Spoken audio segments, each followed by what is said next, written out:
Meu nome é Olivia Whitfield e eu moro em uma casa de tijolos brancos na Rua Laurel, em Savannah, nos Estados Unidos.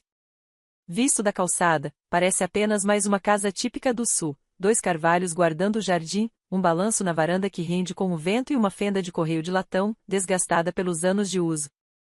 Nada nela grita riqueza ou importância e é exatamente assim que eu gosto. Por dentro, porém, é outra história. O piso de madeira brilha como mel, polido todas as manhãs de sábado até refletir a luz. O ar tem um leve perfume de óleo de limão e café, e o zumbido do ventilador de teto mantém a casa em um ritmo constante. É silenciosa também. Às vezes, silenciosa demais, mas a paz é a única coisa que posso comprar com dinheiro algum. Na longa mesa rústica perto da janela, mantenho pilhas organizadas de papéis, contratos, relatórios de lucro, orçamentos de reforma e projetos para o próximo empreendimento. Todas as manhãs, antes que o sol nasça sobre o rio, sento ali com uma caneca de café preto e assino os documentos que mantêm meu império funcionando. É estranho chamá-lo de império, especialmente porque ninguém sabe que ele existe. Para todos os outros, inclusive minha família, sou apenas Olivia, a mulher que dirige um pequeno estúdio de design e vive discretamente. Mas, na verdade, esse estúdio é o coração pulsante da Harbor Arte, uma empresa que compra casas abandonadas e as transforma em pousadas boutique espalhadas por todo o país.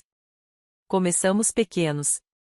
A primeira propriedade que comprei ficava em Providência, uma charmosa casa vitoriana que cheirava a madeira úmida e poeira. Escrevi o primeiro cheque de $18.000, apavorada achando que tinha cometido o maior erro da minha vida. Mas, quando os pisos foram lixados e as janelas abertas, a casa respirou de novo. Hóspedes vieram. Depois, vieram mais. Reinvesti o lucro em outra casa em Nashville, depois em Santa Fé, e então em Denver. Quando percebi, já havia 27 pousadas Harbor Arte espalhadas pelos Estados Unidos, cada uma cheia de luz, risadas e histórias de pessoas encontrando descanso. Na primavera passada, nossos lucros chegaram a $7,8 milhões. Eu poderia ter contado à minha família, poderia ter aparecido no jantar de domingo e visto suas expressões de espanto, mas não contei. Guardei todos os relatórios trancados em uma caixa de cedro embaixo da escada.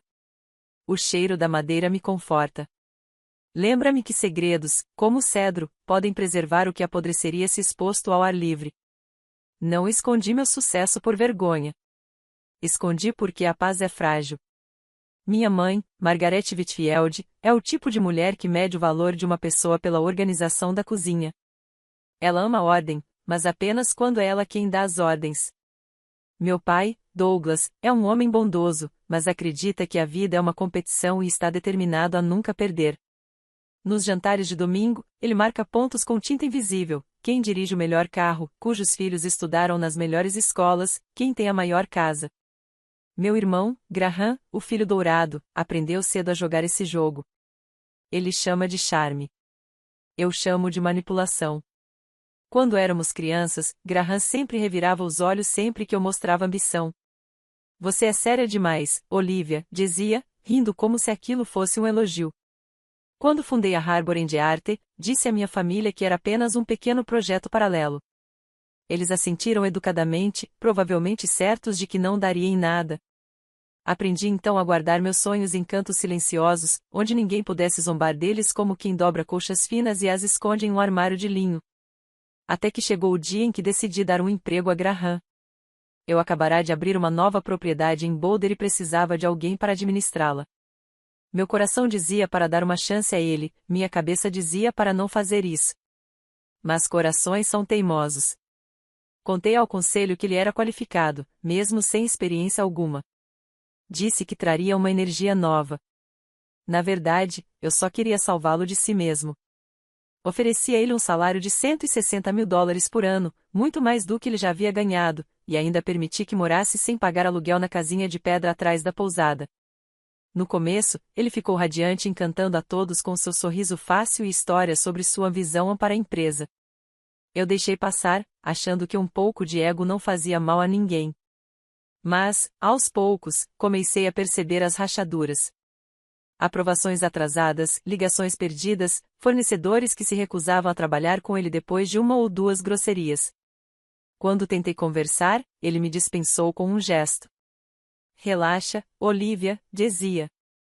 Você se preocupa demais. É por isso que vive cansada. A verdade é que eu não estava cansada, estava decepcionada. Eu havia construído algo belo a partir do nada e lhe entregado uma parte disso como presente, mas Graham não queria trabalhar por aquilo. Ele queria herdar. Apesar de tudo, continuei acreditando que ele poderia mudar. Pensei que, talvez, se visse a grandiosidade do que eu havia criado, se tornaria o tipo de homem capaz de dividir aquilo comigo. Cheguei até a começar a redigir uma carta nomeando-o como o próximo diretor executivo da Harbor Art. Imaginei o dia em que lhe entregaria a carta como uma surpresa, talvez em seu casamento. Eu sorriria, diria acredito em você e deixaria que ele assumisse o papel que já achava ser dele por direito. Mas aquela carta ficou guardada na caixa de cedro, esperando. Lá fora, o ar de verão de Savannah envolvia a casa em uma névoa úmida. Em noites assim, eu me sentava no balanço da varanda e ouvia as cigarras. Minha vizinha, Senhora Ketarin, costumava acenar do outro lado da rua enquanto regava o jardim. Dizia que eu tinha a calma de quem já entendeu a vida. Eu sorria, mas ela não sabia o quanto isso era falso. A calma é fácil quando se está escondendo uma tempestade por dentro. Às vezes eu pensava em como minha vida seria se eu contasse a verdade. Se convidasse meus pais e Graham para jantar, servisse taças de vinho e colocasse todos os meus segredos sobre a mesa. Será que eles sentiriam orgulho? Será que me viriam de outro jeito? Ou perguntariam quanto poderiam pegar emprestado, quanto poderiam possuir? Tive medo demais das respostas para descobrir. Em vez disso, continuei construindo em silêncio. Cada dólar, cada propriedade, cada documento era mais um tijolo no muro entre mim e eles. Eu dizia a mim mesma que era uma forma de proteção, mas, no fundo, sabia que era solidão. Ainda assim, a casa na Rua Laurel permanecia firme. Ela havia se tornado meu refúgio e meu segredo. À noite, eu caminhava pelos cômodos, passando a mão pelo corrimão liso da escada, sussurrando planos às paredes. Novas pousadas em Portland, talvez uma em Charleston. Expansão para a Europa, quem sabe? O mundo parecia imenso, e eu era sua arquiteta silenciosa. Muitas vezes pensava naquele primeiro cheque, na assinatura trêmula, na incerteza e em até onde tudo aquilo me havia levado. Eu construí uma vida com a qual a maioria das pessoas apenas sonha. Ainda assim, as pessoas que deveriam me conhecer melhor não me conheciam de verdade. Eu não estava com raiva, apenas decidida. Um dia, dizia a mim mesma, a verdade viria à tona. Talvez não do jeito que eu planejara, talvez não com suavidade, mas viria. E, quando viesse, eles finalmente me veriam. Não como a irmã quieta ou a filha séria demais, mas como a mulher que construiu um império atrás de uma casa de tijolos brancos na Rua Laurel. Até lá, eu manteria a luz da varanda acesa, o piso brilhando e a caixa de cedro bem trancada. Era uma tarde morna de junho quando percebi pela primeira vez que algo estava errado. O ar em Savannah estava pesado de sal e dos sons do verão, o eco distante de uma banda de metais vindo do cais, as risadas dos turistas, o grito das gaivotas riscando o céu azul pálido. Eu caminhava com Naomi Pierce, minha amiga mais antiga, que estivera ao meu lado muito antes de qualquer pessoa saber meu nome fora do bairro. Ela usava um chapéu de aba larga e carregava um café gelado que derretia rápido demais. Conversávamos sobre trabalho, sobre sua mudança para Portland, sobre tudo menos sobre o peso que me apertava o peito. Eu vinha checando o celular a manhã inteira, esperando uma mensagem que nunca chegava. Nenhum convite, nenhuma ligação, nenhum texto do meu irmão. Naomi finalmente notou meu desassossego e comentou: "Você fica olhando para esse celular como se ele te devesse dinheiro." Sorri de leve. "Acho que meu irmão vai se casar." "Você acha?" ela perguntou, erguendo as sobrancelhas. "Ouvi do nosso primo, o August, lá de Cleveland." Tentei soar como se fosse fofoca, não tristeza. Naomi franziu o senho. "E você não foi convidada?" "Aparentemente não", respondi em voz baixa. "Talvez tenha sido um engano. Talvez o envelope tenha se perdido." Mas, no fundo, eu sabia que não era um erro. Graham vinha distante há meses, mal respondia aos meus e-mails, evitava as reuniões da empresa, e quando respondia, sua voz tinha aquele tom polido e presunçoso que ele usava quando queria esconder algo. Meus pais também não haviam dito nada, embora eu suspeitasse que sabiam. Quando liguei para casa naquela noite, a voz da minha mãe soou fria e contida do outro lado da linha do jeito que ficava quando ela queria parecer inocente. Ah, sim, disse ela, como se o assunto tivesse simplesmente lhe escapado da memória. O casamento do Graham será em agosto. Deve ter se perdido no correio, querida. Você sabe como essas coisas acontecem. Eu quase podia vê-la lançando um olhar para meu pai, os dois ensaiando a mesma mentira juntos. Você deveria ligar para ele, ela acrescentou. Mas não faça uma cena. É o dia dele, não o seu. Não discuti. Apenas agradeci e desliguei. Naquela noite, desci as escadas da minha casa silenciosa na Rua Laurel e abri a caixa de cedro debaixo do corrimão. O aroma familiar se espalhou madeira doce e esfumaçada, com um leve toque do óleo de limão que eu usava nos pisos. Dentro dela, entre antigos livros de contas e cartas, estava a pasta azul que eu havia preparado semanas antes. Dentro, havia um único documento, uma carta nomeando Graham Whitfield como o novo diretor executivo da Harbor Art, com efeito a partir do dia do casamento dele. Não era apenas um título. Era minha forma de dizer, eu confio em você. O cargo vinha com um salário de $500 mil e $250 mil em ações o suficiente para lhe garantir um futuro e, ao mesmo tempo, me libertar do peso da administração diária. Eu havia imaginado aquele momento inúmeras vezes, debaixo das luzes da festa, com a música ao fundo, entregando-lhe o envelope com um sorriso de orgulho. Ele ficaria surpreso, agradecido, talvez até emocionado. Eu queria que nossos pais vissem que eu acreditava nele, que estava lhe dando algo sólido para construir a própria vida. Mas essa visão se desfez no instante em que percebi que não fora convidada. Ainda assim, eu me convenci de que o amor de família não deveria ser tão frágil. Então, comprei uma passagem para Cleveland mesmo assim. Disse a Naomi que era apenas uma viagem de negócios. Disse a mim mesma que estava fazendo a coisa certa. Na manhã do voo, vesti um simples vestido azul marinho, prendi o cabelo e levei apenas uma pequena bolsa de couro. A pasta azul deslizou perfeitamente para o bolso lateral. No avião, fiquei olhando pela janela enquanto as nuvens passavam, rasgadas como pedaços de papel. Em algum lugar abaixo delas estava a cidade onde meu irmão começaria sua nova vida e onde, talvez, eu encerraria a minha. Quando o táxi parou diante do salão de pedra no alto da colina, o casamento já estava em pleno andamento. A música escapava pelas janelas altas, e risadas ecoavam pelos degraus. O prédio era majestoso, arcos de calcário e vitrais coloridos espalhando luz pelo chão. Respirei fundo e entrei. O saguão brilhava sob os lustres, cujos reflexos dançavam sobre o mármore. Convidados internos sob medida e vestidos de seda circulavam pelo espaço como personagens de um sonho para o qual eu não fora chamada. Perto da entrada estavam meus pais e minha mãe ajustando o fecho do colar de pérolas, meu pai com aquele olhar habitual de leve impaciência.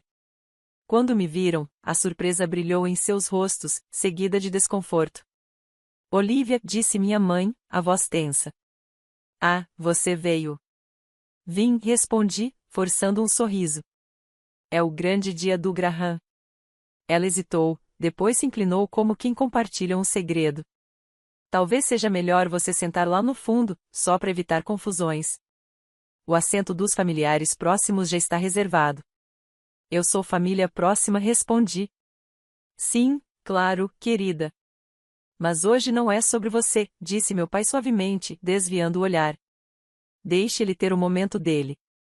Assenti com a cabeça uma única vez. Minha garganta se apertou, mas me recusei a demonstrar.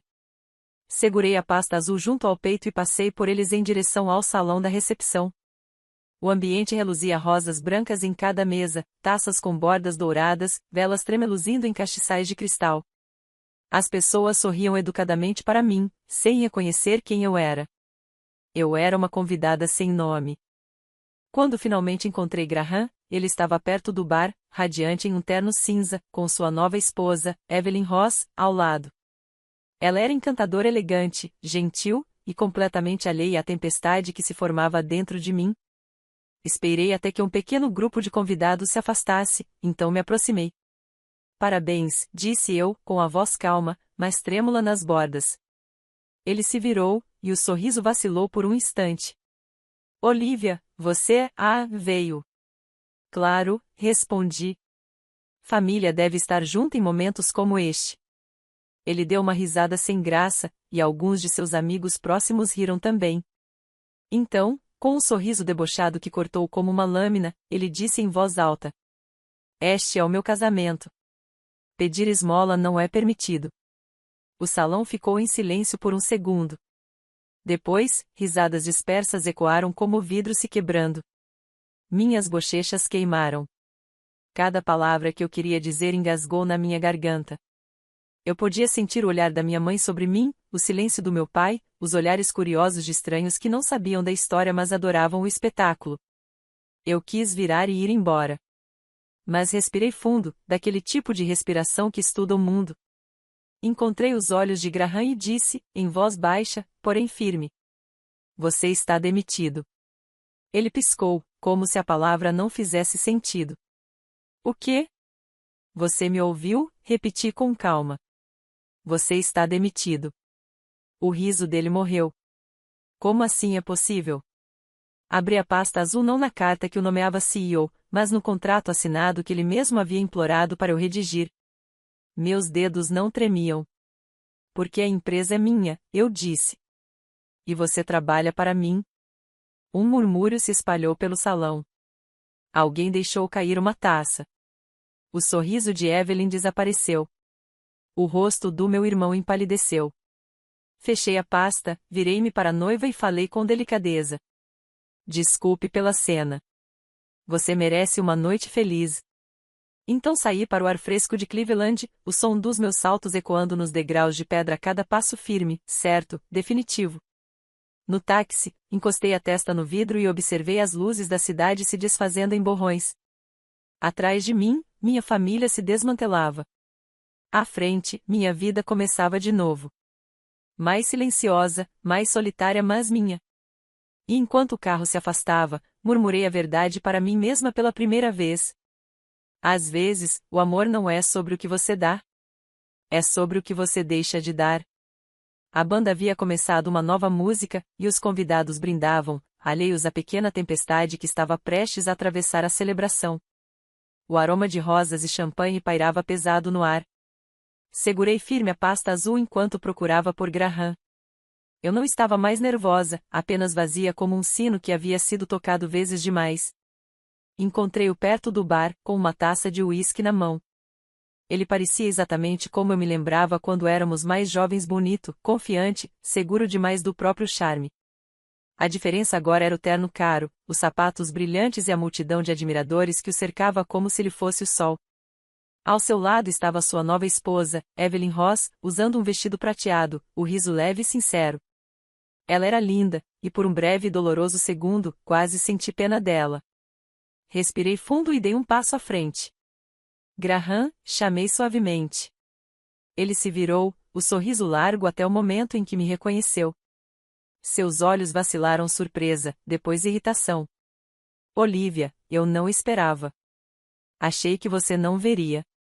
Eu não perderia isso, respondi. Você é meu irmão. As palavras soaram menores do que eu queria, mas carregavam peso. Abri a pasta um pouco, pronta para entregar a carta que, em outro tempo, eu teria dado com amor e não com desapontamento. Mas antes que eu pudesse falar, a voz dele se ergueu, suave e afiada o bastante para cortar o ar. Este é o meu casamento, disse ele, com um sorriso debochado voltado aos amigos. Mendigar não é permitido. Alguns convidados riram baixo no início, depois mais alto. O riso se espalhou como ondas na água. Senti seus olhares percorrendo meu corpo, avaliando meu vestido, meus sapatos, o presente em minhas mãos. Meu rosto queimou, quente o bastante para acender as velas sobre as mesas. Meus pais estavam por perto, observando, mas sem dizer uma palavra. Os lábios da minha mãe estavam firmemente cerrados. O olhar do meu pai, perdido no chão. Eles não iam me defender. Nunca defenderam. Ergui o queixo. Você está demitido, disse, num tom que fez o tempo parar por um instante. A música pareceu cessar. As risadas morreram, restando apenas o leve som de um garfo caindo em algum lugar atrás de mim. Graham piscou, a boca entreaberta. O que foi que você disse? Você está demitido, repeti. Minha voz estava calma, quase doce, mas as palavras ecoaram pelo salão, firmes, incontestáveis. A mão de Evelyn apertou o braço dele. Olivia, por favor, isso não é... Desculpe, Evelyn, interrompi. Você não mereceu esse momento. Ele sim. O rosto de Graham se contorceu em confusão.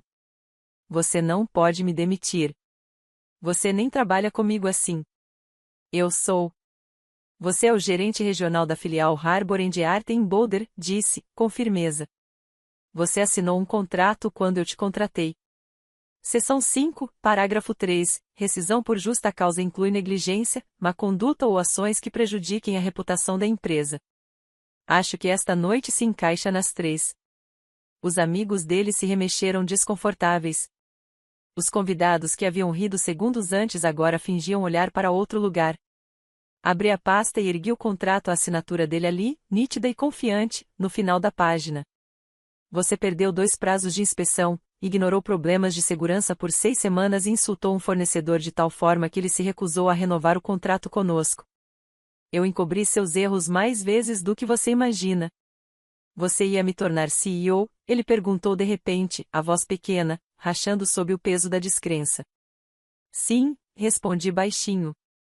Essa carta era para ser o seu presente esta noite. Ergui o envelope ainda lacrado, ainda intacto, mas você provou que não é digno de um título, nem mesmo do cargo que tem. O rosto dele empalideceu. Sua mão tremia, mas o orgulho ainda era mais forte que a vergonha. Você está mentindo. Está tentando me humilhar. Não, Graham, disse com calma. Você fez isso sozinho. O silêncio que se seguiu foi insuportável. Eu conseguia ouvir meu próprio coração batendo forte nos ouvidos. Lentamente, guardei a carta de CEO de volta na pasta e me virei para Evelyn. Desejo sinceramente que você seja feliz, falei. Você parece ser uma mulher boa. Espero que ele aprenda a merecer você. Então saí. Passei pela banda, pelas fileiras de mesas cobertas por toalhas brancas, pelo bolo alto que nunca mais teria o mesmo gosto doce. Eu não corri, mas também não olhei para trás. O som dos sussurros me acompanhava como uma sombra. Lá fora, o ar da noite estava fresco e limpo. O céu sobre Cleveland estava salpicado de estrelas distantes, firmes. Fiquei parada na calçada por um momento, respirando tudo aquilo. O cheiro de asfalto molhado pela chuva, o leve zumbido do trânsito, a sensação de liberdade ardendo e curando ao mesmo tempo. Meu telefone vibrou na mão. Era Vitor Reio, meu advogado. Hesitei por um instante, depois atendi. Olivia, disse ele, a voz firme, mas acolhedora. Acabei de ver o vídeo. Já está online. Alguém filmou tudo. Claro que sim. As pessoas amam o escândalo mais do que uma história de sucesso. Estamos protegidos? Perguntei. Sim, completamente, respondeu ele. Tudo o que você disse foi factual, e seu direito de demiti-lo é indiscutível. Mas tem mais. O Conselho aprovou a proposta de expansão. Você está oficialmente liberada para o projeto europeu, 12 novas pousadas pela América e 5 na Europa. Financiamento fixado em 3.200.000 libras esterlinas. Parabéns. Pela primeira vez naquela noite, sorriu um sorriso pequeno, cansado, mas sincero. Ótimo. Dê início ao processo de contratação. Encontre um novo gerente para Newport e dobre o orçamento de treinamento. Feito, disse Vitor. E, Olivia, você fez a coisa certa. Eu queria acreditar nisso. Encerrei a ligação e entrei em um táxi que esperava na esquina. O motorista, um homem mais velho de olhar gentil, perguntou se eu estava indo para o aeroporto. Não, respondi. Apenas dirija por um tempo. Seguimos por ruas silenciosas, passando por janelas iluminadas, cada uma abrigando uma vida que não era minha. Pensei em como é fácil a família se transformar em estranhos. Como o amor pode se retorcer e se tornar algo afiado quando a inveja se senta à mesa. Quando cheguei ao hotel, meu celular estava cheio de chamadas perdidas, algumas dos meus pais, uma de Graham. Eu não abria as mensagens. Deixei o celular sobre o criado mudo, tirei os saltos e fiquei descalça diante da janela. As luzes da cidade se estendiam abaixo de mim douradas, infinitas. Em algum lugar lá fora, o vídeo da minha humilhação e da minha verdade se espalhava como fogo em campo seco. Talvez aquilo fosse justiça. Talvez fosse exposição. Talvez as duas coisas. Fiz chá na pequena chaleira do hotel, sentei-me na beira da cama e abri novamente a pasta. A carta de CEO ainda estava lá, sem vinco, intacta. Rasguei-a ao meio. Depois em 4 partes. Depois em tantas que virou apenas confete de papel, joguei tudo na lixeira e observei os pedaços se assentarem. Por um instante, senti luto não pelo meu irmão, mas pela versão dele que eu tinha inventado. Levantei, lavei o rosto e sussurrei ao meu reflexo. Você está livre agora.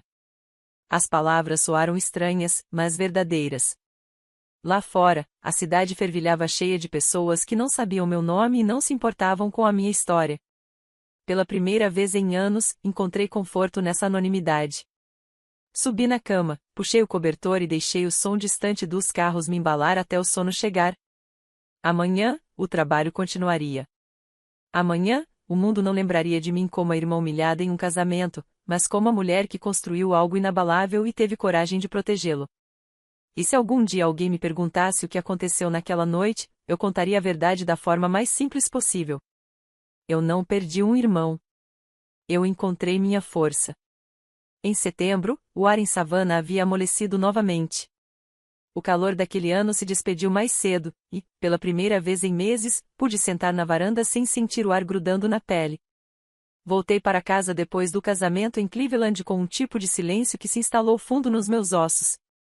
Sem raiva, sem dor afiada, apenas calma. Minha casa de tijolos brancos na Laurel Street me esperava, paciente como sempre, com o balanço limpo na varanda e o chão lustrado com óleo de limão. Pintei a sala da frente de um azul claro à cor da paz. O som do pincel deslizando pela parede me lembrou que a cura não acontece de uma vez. Ela vem em pequenos gestos. Voltei a cozinhar também. Um ensopado fervia no fogão, a mesma receita que minha avó fazia. Jenna Moss, minha chefe de operações, veio jantar comigo naquela noite. Comemos juntas na longa mesa de madeira, conversando sobre a nova pousada perto de Asheville, a que teria colchas feitas à mão por artesãos locais. Jenna ficou ao meu lado em todas as tempestades, a da empresa, a do casamento e a do meu coração. Quando a história daquela noite viralizou, eu esperava indignação ou piedade. Em vez disso, o que veio foi distância. Minha família ligou, mas o tom das vozes havia mudado. De repente, eu era alguém com quem valia a pena falar de novo. Meus pais apareceram em um domingo à tarde, trazendo uma torta que não tinham assado e sorrisos que não chegavam aos olhos. Estávamos preocupados com você, disse minha mãe, enquanto olhava em volta dos cômodos impecavelmente polidos. Meu pai elogiou os móveis. Graham não veio, mas enviou longas mensagens sobre mal-entendidos, dizendo que tudo havia saído do controle. Alguns primos também entraram em contato, pedindo conselhos sobre compra de imóveis e, disfarçadamente, fazendo perguntas sobre capital e investimento. Todos diziam que me amavam. Mas eu entendi o verdadeiro significado, amavam a ideia do meu sucesso, o conforto que ele poderia lhes oferecer. Preparei chá, servi nas xícaras de porcelana delicada e disse a verdade em 4 linhas simples. Sou rica. Trabalhei por isso. Vocês não estiveram ao meu lado. Não sou o banco de ninguém. As palavras eram curtas, mas ergueram um muro mais alto do que qualquer outro que eu já tivesse conhecido. Eles foram embora naquela noite em silêncio educado, e a casa pareceu mais leve assim que a porta se fechou atrás deles. Depois disso, decidi manter meu círculo pequeno. Abri minha porta apenas para alguns, Naomi, que sempre me dizia a verdade mesmo quando doía, Jenna, que nunca quebrou uma promessa, e Vitor Reio, meu advogado, que não só cuidava dos meus contratos, mas também perguntava se eu estava dormindo e perguntava de verdade. E havia mais um nome, Evelyn. Semanas após o casamento, ela me escreveu. A carta era escrita à mão, com a tinta irregular, como se a mão dela tivesse tremido. Ela dizia que sentia muito pelo que havia acontecido, que não sabia do que Graham era capaz naquela noite, e que queria construir um casamento baseado em honestidade, não em aparências. Eu acreditei nela. Enviei-lhe um conjunto de taças de cristal, um ramo de oliveira silencioso. Não dinheiro, nem pedido de desculpas, apenas um símbolo de clareza. Os negócios cresceram mais rápido do que eu esperava. A pousada de Asheville abriu com 14 quartos, todos banhados pela luz do sol e pelo perfume de cedro. No inverno, Harbor End Arte registrou um lucro trimestral de 9.400.000 libras esterlinas. Enviei 500.000 libras esterlinas à equipe da Europa para finalizar a compra de uma mansão de pedra à beira-mar. Algumas noites, quando o vento balançava os carvalhos do lado de fora, eu imaginava caminhando por aquela mansão um dia, ouvindo risadas ecoando pelos corredores, o tipo de riso que só vem da paz conquistada com esforço. Mas, na maior parte do tempo, permaneci em Savannah. A casa de tijolos brancos tornou-se meu império silencioso. Eu acordava antes do amanhecer, cruzava o chão frio e sentava-me à mesa de madeira com meu café. A mesma mesa onde antes eu assinava contratos agora sustentava alegrias simples, cartas de hóspedes, esboços de arquitetos, cartões de agradecimento de funcionários. A caixa de cedro sob as escadas agora estava vazia exceto por uma única coisa, um bilhete que escrevi para mim mesma em um pedaço de papel de carta. Fique firme, Olivia. Construa com cuidado. Mantenha abertas as portas que importam e feche as que não. Foi o que fiz. Fechei a porta para o barulho, para a ganância, para as pessoas que só batem quando precisam. E mantive aberta apenas aquela que leva à paz, ao propósito, ao amor que se prova no silêncio. A casa ainda parece comum vista da rua, mas guarda a história de uma mulher que parou de se desculpar por sua força. Não uma rainha em um trono, nem uma mendiga em um casamento, apenas uma construtora, firme, de pé, na vida que ergueu com as próprias mãos. E, para mim, isso já é o bastante.